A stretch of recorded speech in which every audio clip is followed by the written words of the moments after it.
Welcome back to Behind the Front Lines, and in today's video we're going to do an update on the latest on the Ukrainian counteroffensive, as reports are coming out that over 150,000 troops have been committed to the fight in the three various regions. We'll also have a look at the latest on the Russian minor offensive we're seeing in the eastern Svatove area, where we did see some significant gains during July before they were pushed back in the final days. Have we seen that line stabilised? So if we do start on the southern front, where the main battle is going on, the main push from the Ukrainian counteroffensive, we've got our two main areas, the Orikhiv area and the Vilka-Novosilka area. We have seen some big updates in the last week or so, but the last couple of days hasn't actually been any major territorial change. Of course, there will be some shifts in the front line, shifts in positions, but nothing too significant enough to see an update from the deep state map. Now, if you start over the Lobkove area, again, deep state map isn't updating this, but most other maps have updated now that Ukrainians have gained this grey zone area of the southeastern part of Kamianska on the other side of the river, and have progressed in these fields, reaching major fortifications near Lahove, trying to go round Serebianki. I doubt they have got too close to Lahove. If they had, there would be talk of withdrawal from Serebianki, as they would not want that to be cut off. There are two supply roads, a minor supply road down here to the south, but they wouldn't want this main western supply road to be shut off. So we are seeing more advances here, but again, nothing major. And this is looking like it's going to be a continually grinding assault.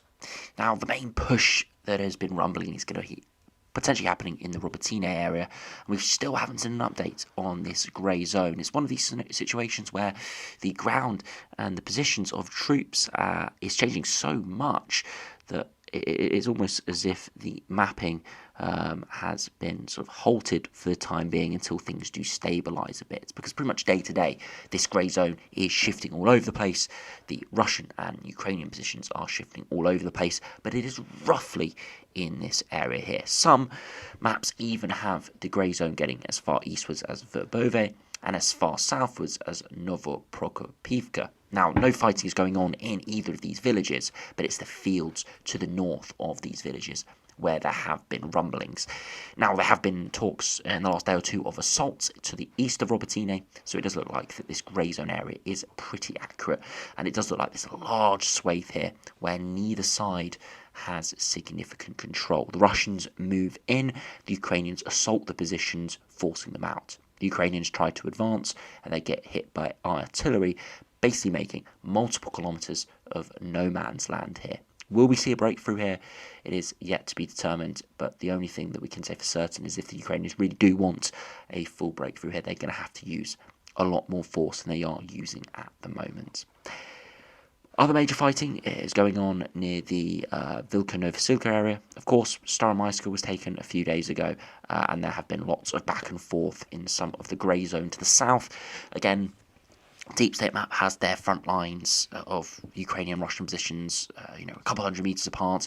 It's much more uncertain than this. This whole sort of delta in the river here, this is grey zone, where we are seeing Russian troops assaulting from, but not in control of. They still have the eastern part here of Urozhaine, and I do think they're trying to hold on to this while they try to retake Staromayorsk.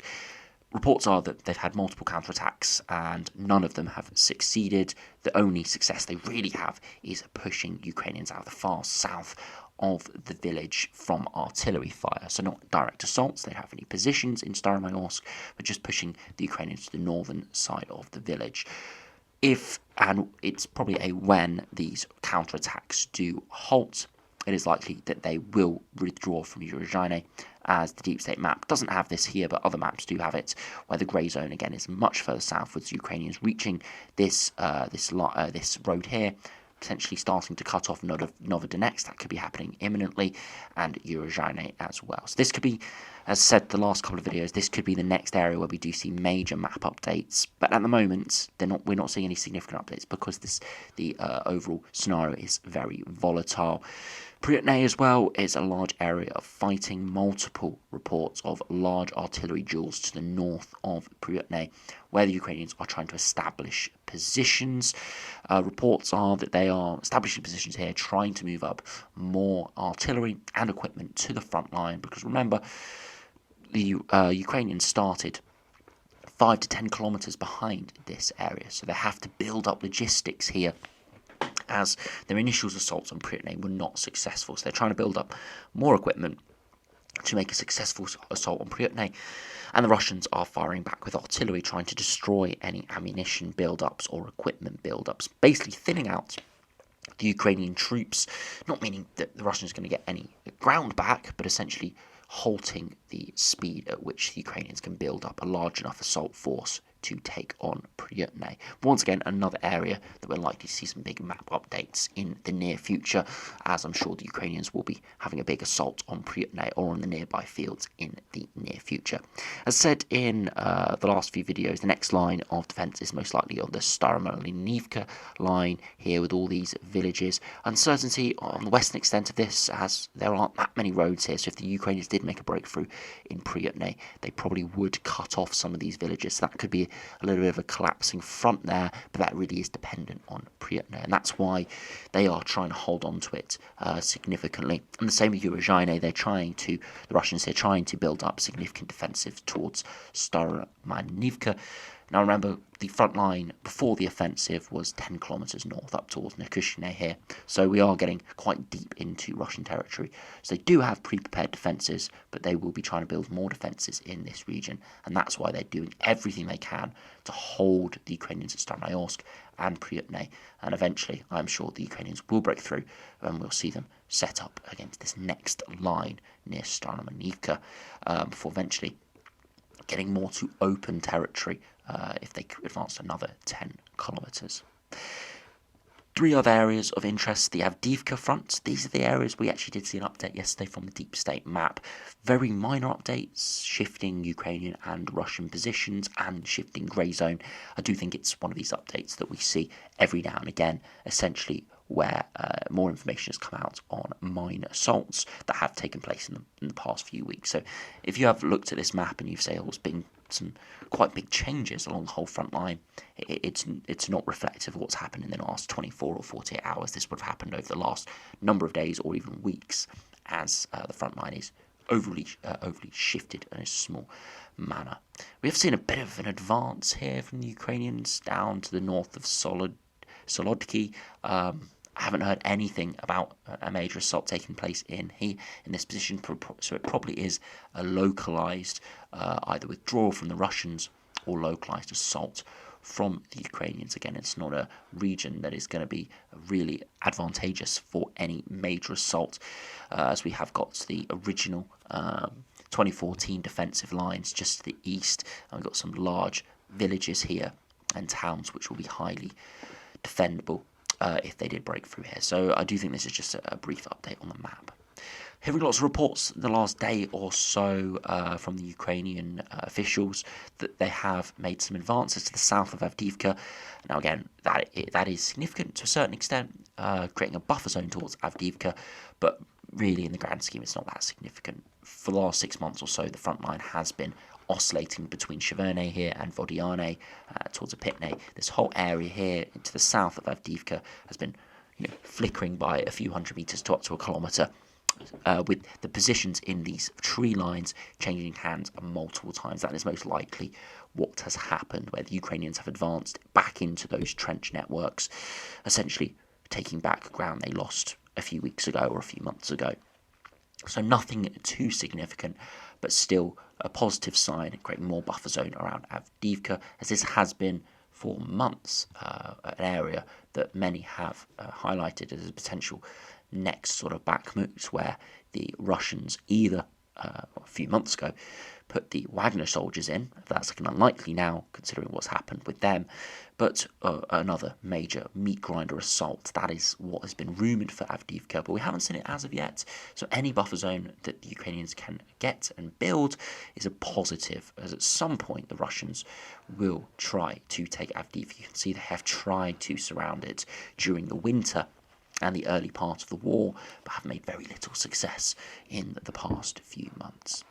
The final two areas of interest is, of course, Bakhmut and the latest on the Russian minor offensive, I'd like to call it, because we really haven't seen any major ground being taken or really anything more than a small village that have a population around 30 people.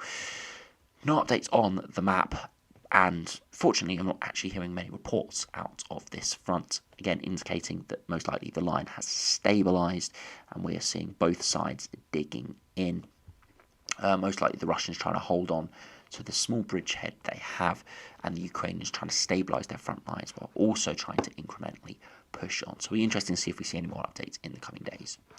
The final area of interest, of course, is the Bakhmut area. Again, still seeing significant assaults and significant forces being used to the south. Most of the latest reports have Avdiivka being withdrawn by the Russian soldiers now, extending that grey zone further eastwards. Pretty much many other maps have the grey zone basically along the railway line here. It's one of these where whole of Klishivka, Andriivka and Kurdyumivka are pretty much grey zone, where we are seeing Ukrainians have fire control over those areas, but the Russians haven't completely withdrawn. So it's not completely controlled by the Russians, but not controlled, or the Ukrainians don't have any positions in there either. Again, 3 villages that most likely will fall. It's just a matter of when, not if, as Ukrainians continue to advance and take their time with these assaults, because the last thing they want to do is take out major assaults on these areas and create a small meat grinder situation where they do lose many assault units. They'd rather take their time, take down more Russian positions in the area, and also grind down the artillery, which will be a few kilometres back from the front line. Grind those down so that when they do assault, there's much less in terms of resistance. So again, another area where we're most likely to see more map updates in the near future as the counteroffensive in this region does continue. But those are the three main vectors of attack are Bakhmut, the Velka-Novosilka area, and the Orikhiv down towards Rapitne, and the Lhove area. And a recent article from Politico here, stating no breakthrough yet in Ukraine's counteroffensive, and that is true. They have gained ground, they've gained significant ground in some areas strategically, nothing huge in terms of size compared to the Kherson or the Kharkiv offensive. But we have to remember, both of those offensives did make their significant gains in the autumn months, having started to grind down the Russians in the summer months. The main difference here is that those offensives weren't anticipated by the general public. The general consensus for the war at that point was Ukrainians surviving. And then they started to make breakthroughs and they started to grind the Russians back, and it was a surprise. Whereas this offensive has been built up. If you can go back all the way to November, December last year, where there were talks from various worldwide news stating that the Ukrainian main counteroffensive is coming. So it has built up expectations, and the counteroffensive has been going on for about 6 to 8 weeks now, depending on different locations. And we have seen gains, but nothing significant, nothing that would get the Ukrainians anywhere near to the Azov Sea.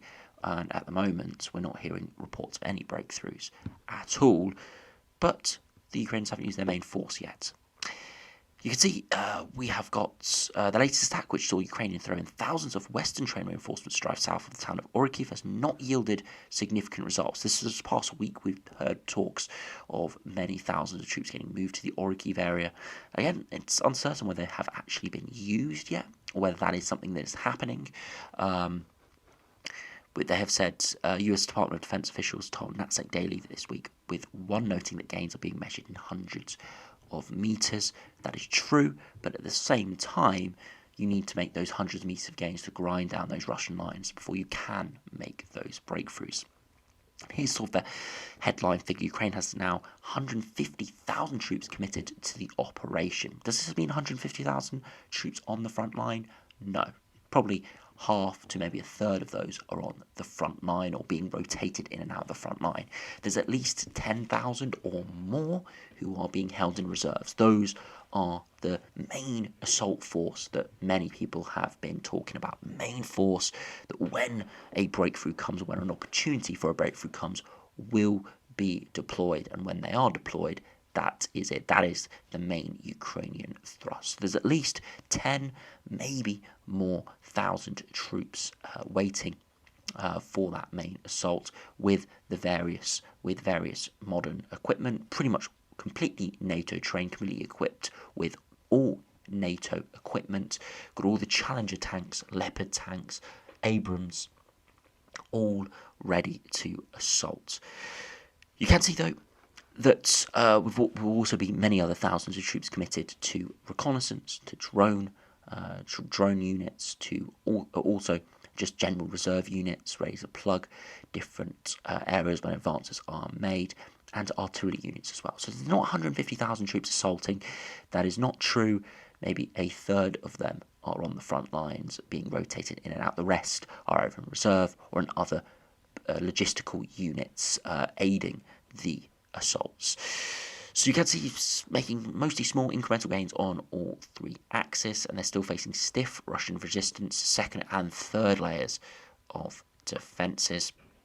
And you can see, if you go through the article if you want, various more talks about more equipment heading towards Ukraine. But I just want to bring that 150,000 troops, significant number being committed to this assault. And I do think that August is going to be the biggest month of change for quite a while. Of course, we had the big Bakhmut changes towards sort of April and May time. But I do think the next phase of this war is going to start this August. With all those troops built up in the east from the Russians, reportedly 100,000, used some of those on a minor offensive and yielded very little results. Now the Ukrainians got 150,000 split across three different axes. Will that make significant advances? I think we will find out at least the start of that during this month, as we truly start to see these troops get properly sent to the front lines and ready for assaults. So anyway, thanks for watching. Hope you have enjoyed. Make sure you subscribe, as we'll have more updates coming up very soon. So I do suspect we'll see some big changes, as I said, over the next 3 or 4 weeks.